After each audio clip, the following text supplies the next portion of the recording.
Hi all. So let's look at Sophocles, the renowned Greek tragedian who wrote Oedipus Rex. So Sophocles lived from 495 BC to 405 BC, and he was one of the most famous and successful Athenian tragedians. And he was the contemporary of other great Greek playwrights. He has, to his credits, 120 plays written, but then only 7 of them are surviving as translations. His work, Oedipus Rex, which is translated as Oedipus the King, was written around 420 BC, and it was also known as Oedipus Tyrannus or Oedipus Rex. So it is regarded as Sophocles' finest play, and it is the first play of the Theban trilogy. It is considered as the purest and most powerful expression of Greek tragic drama. So Sophocles was born in 495 BC, and Sophocles gave Greek tragedy its classical form, exploring the human condition with moral insight. Now let's look at the significance of the play Oedipus Rex. In fact, Aristotle, the great philosopher, he hailed Oedipus the King as the perfect tragedy, praising it for its unified plot and emotional impact. And we find that the play has an amazing dramatic structure because it makes use of powerful dramatic irony, and there's a tight structure, dramatic structure demonstrating unity of action. And above all, it deals with philosophical themes where the fate versus free will is explored. And then you find that there is a focus on human error, that is hamartia, as a tragic flaw.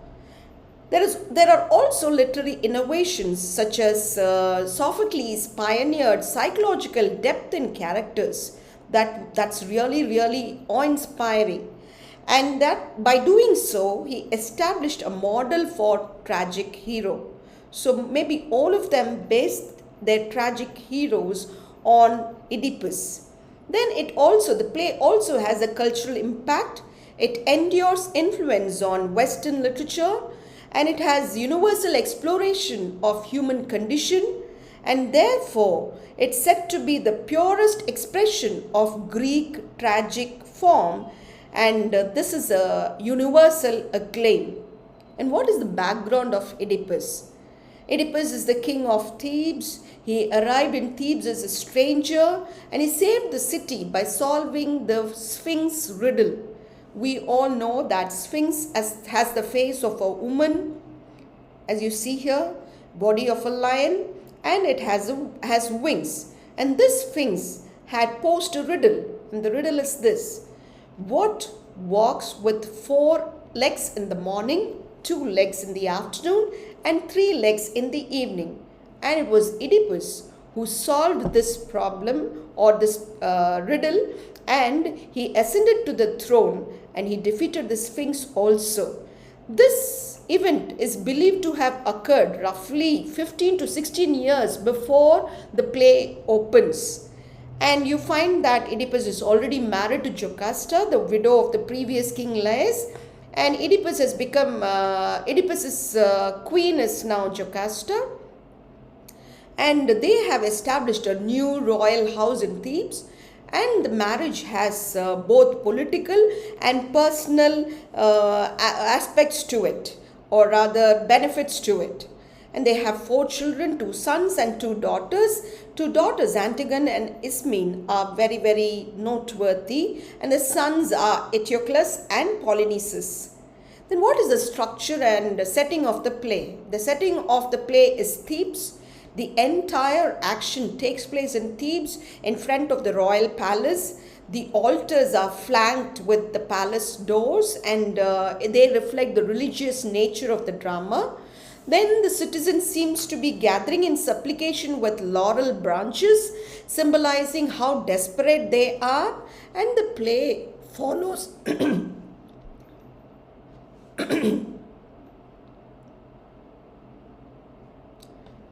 The play follows unity of place, a key feature of Greek tragedy. So the setting remains constant throughout, focusing attention on the characters and their actions.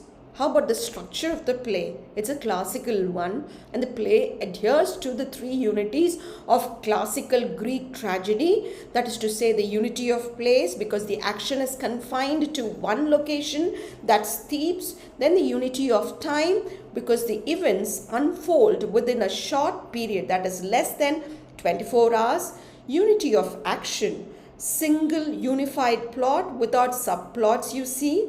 Then it is this that Aristotle really admired, and he calls it a perfect tragedy because it has its unified plot and emotional impact. So we find that this is a wonderful play that has all the three unities, that is to say, the unity of place, unity of time, and unity of action. So who are the main characters? Oedipus. He's the king of Thebes. He's very determined and intelligent, and he saved Thebes from the Sphinx because the Sphinx had been killing people or devouring people who had failed to answer the riddle. So the tragic hero, and Oedipus is the titular character, and he's the tragic hero whose downfall is caused by his own actions. Then we have Jocasta, who's the queen of Thebes. She's the wife and mother of Oedipus. And initially she is unaware of the truth, and this represents reason and wisdom. We have Creon, who is Oedipus' brother-in-law. He's a very calm and rational person. He's too loyal to Thebes, and he's the one who is a central figure in the third play of the Theban trilogy, that is Antigone. Then we have Tiresias. He's the blind prophet who knows the truth of Oedipus' past, and he is the one who reveals Laches' murder, and Tiresias symbolizes divine knowledge. Then we have Chorus, comprising the Theban elders, and they are the ones who comment on the events that take place, advise Oedipus, and they reflect on communal wisdom and fear. And so they speak for not just for themselves, but for the whole community. And then we have, besides all of these, we have the supporting characters like the messengers who bring news about Polybus later on. Then we have servant or the shepherd who holds key to Oedipus' origins. We have Antigone and Ismene, daughters of Oedipus. Then we have the priest who represents the suffering Theban people. So each character of this play plays a crucial role in the tragic unfolding of Oedipus' fate or destiny. So the play opens up with a crisis, and the crisis is nothing but a plague has hit Thebes very badly, and it is a devastating one. So Thebes is gripped by it, and it affects all aspects of life like the agricultural. And lines from the play say, disease infects fruit blossoms in our land. Disease infects our herds of grazing cattle. And it also affects the human beings. How? It makes women in labor lose their children, and deadly pestilence swoops down to blast the city. So that's too painful to note. At the societal level also it has been affecting. The city cannot raise her head above the depths of so much surging death. So the citizens, including the young and the old, gather at the altars. They are carrying suppliant branches, demonstrating their desperation, and they are appealing to Oedipus for help. So now let's look at how the citizens respond to this plague. They gather as suppliants. They are gathering at the altars. The citizens are gathering at the altars. They are led by the priest, and they are carrying, as we saw earlier, suppliant branches. And they have a desperate appeal for help. And they consider Oedipus as their savior, because they acknowledge him as the first of men in what happens in this life and in our interactions with the gods. This trust on Oedipus has evolved mainly because Oedipus saved the Thebans from the clutches of the Sphinx. So the lines are repeated here, and now we find that Oedipus responds to this crisis. How does he respond? we find him too compassionate. Oedipus expresses deep empathy for the citizen's suffering, and he reveals his own pain is equal to the city's suffering. How do you get to know about it? There are lines from the text here. For I sorrow myself, and for the city, and for you altogether. What great words from the mouth of a leader, of a king. So Oedipus demonstrates both empathy and decisive action.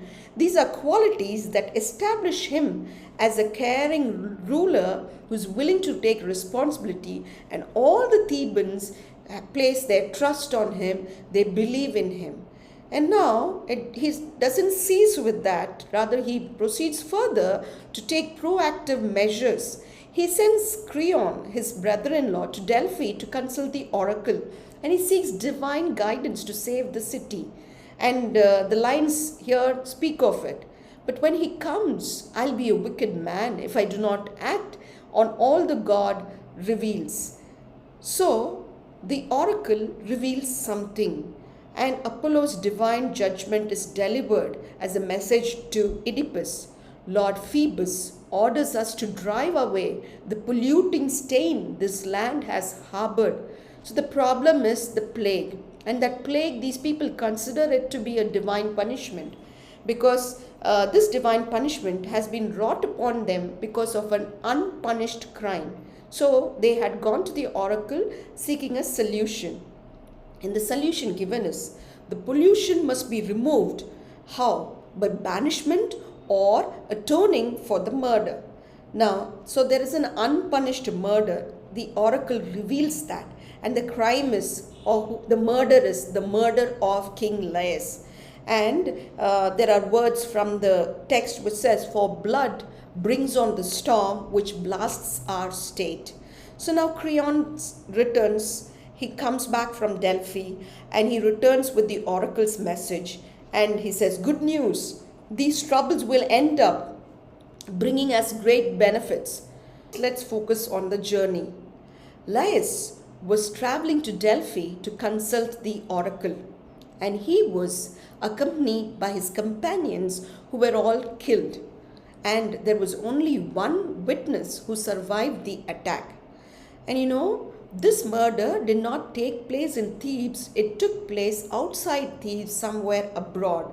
And the lines say they all died except for the one who was afraid and ran away. So let's look at the path or the GPS. Thebes, Delphi, and the attack site. So in between Thebes and Delphi is the attack site. Then here is the account given to the audience about, by the survivor.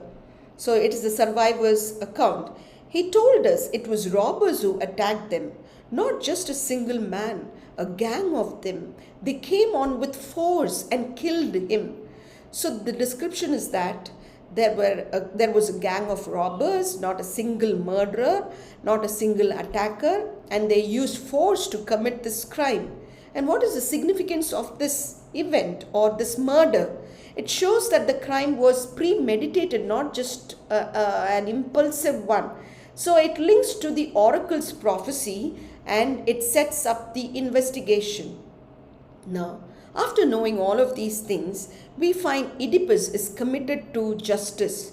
So he vows to investigate the murder of Laius. He declares, I will start afresh and once again shed light on darkness. So he's taking up the cold case and he's going to start up with the investigation on a rational methodology. So he sees this task as both a duty to the gods and to his city. So he says, for whoever killed this man may soon enough desire to turn his hand to punish me in the same way as well.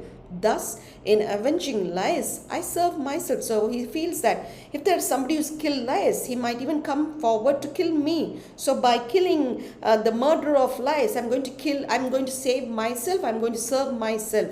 But that's the dramatic irony we all know. Okay, so his commitment is absolute, and he says, I will do everything that I can, and with the God's help, this will all come to light successfully, or else will prove a common ruin. So he exhibits a kind of duty to the city. He recognizes his responsibility to his people, the people of Thebes, and the need to end the plague that afflicts Thebes. So there is also a self-interest. He recognizes that by uncovering the truth, he may protect himself, as I told you earlier, from the potential revenge from the killer.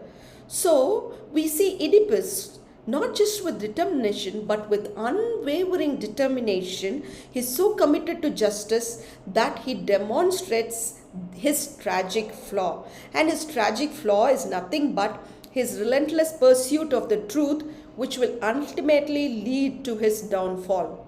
So now we see that the opening crisis, let's analyze the plague. It's a terrible plague that has struck Thebes. Maybe this picture can help you have a look at it. Crops, cattle, and people are all destroyed. Women miscarry, and the city cannot lift her head from the waves of death. So it's so heavy. The citizens are appealing to Oedipus, their savior. They consider him to be the savior, and they ask him to rescue them now, not now, again, because he has rescued them from the Sphinx. So the plague that destroys Thebes serves as both literal and metaphorical judgment, and thus it sets Oedipus on his journey to his fate. Okay, and that fate is discovering the truth, and it is a fatal one. So now we saw that. Let's analyze Oedipus's response. We see him determined to save his people, and he doesn't stop with the determination, but he has already taken proactive measures by sending Creon to consult the oracle of Apollo, and he also promises or vows to discover the cause of the plague. And his investigation sort of sets the stage for the central tragic discovery. And now when Creon returns with the news from the oracle that the plague will end only when the murderer is found and punished. So it is this revelation that transforms Oedipus' concern into a desperate quest for truth. And he sets in motion the tragic investigation that will uncover Oedipus's own guilt. So eventually he'll find that. So the plague that destroys Thebes serves as both literal and metaphorical judgment. We saw that. Now, there is tragic irony and foreshadowing also. So tragic irony is one of the dramatic devices used by Sophocles, where the audience understand the true situation and the characters always seem to be oblivious of whatever is happening. And this kind of creates a profound sense of irony and tension. So there is also a foreshadowing of elements through the oracle's prophecy about the polluting stain, Tiresias' blind prophecy about Oedipus's fate, and the shepherd's knowledge of Laius' death. All are kind of foreshadowing elements. And we have Oedipus's ironic determination. He says, I will start afresh and shed light upon it once again, light upon the darkness once again. So by doing so, he says he is avenging him, by avenging Laius, he is serving himself. So let's have a mapped out understanding of the tragic resolution. You have Oedipus's quest, then you have his discovery, then you have the revelation. So Oedipus's determination to find the truth is driven by his sense of duty and pride. Please note, these two are the combo that bring his downfall. Ultimately, they lead to his downfall, fulfilling the very prophecy he sought to avoid. So what are the themes and dramatic elements that we find here? A quick look at them. Major themes are fate versus free will. That is to say, there's always an eternal conflict between divine destiny and human choice. Oedipus's attempts to escape his prophesied fate ultimately leads him to fulfill it in some way or the other. Then you have the hamartia or the human error. You find Oedipus's tragic flaw is not maliciousness but ignorance and pride. So his confidence in his ability to solve these problems is what leads him towards his downfall. And you have knowledge versus blindness, the contrast between physical sight and the true vision. You find Tiresias' blindness He's physically blind, but he's spiritual visionary. He contrasts with Oedipus's sight, while Oedipus gains true knowledge only through suffering. So, as we saw in the previous slide, there are quite a few dramatic elements that are employed here by Sophocles. One is the dramatic irony, then you have the tight structure, and then the catharsis. So, dramatic irony, Oedipus is both the hero who solved the Sphinx riddle and the murderer of Lais. And Oedipus remains unaware of the full truth. And what's a tight structure? The play follows all the three unities of time, place and action, okay, and there is minimal subplots, there's a focused dramatic tension and reinforcing the inevitability of Oedipus's tragic fate. And Aristotle really admired the play a lot for its emotional impact and purification of emotions, and because they allow the audience to experience fear, and it allows them to pity the character also while maintaining a kind of an emotional balance. So through these elements, Sophocles created not merely a story of tragedy, but a profound exploration of human nature and the search for truth. So I suppose you have understood whatever has been dealt with in this video, and if you are sure of what you have learned, and if you would like to take a quiz on it, here's one that's been generated through Questionwell. Please feel free to take it and know about how much you have mastered here. Thank you so much for your patient watching.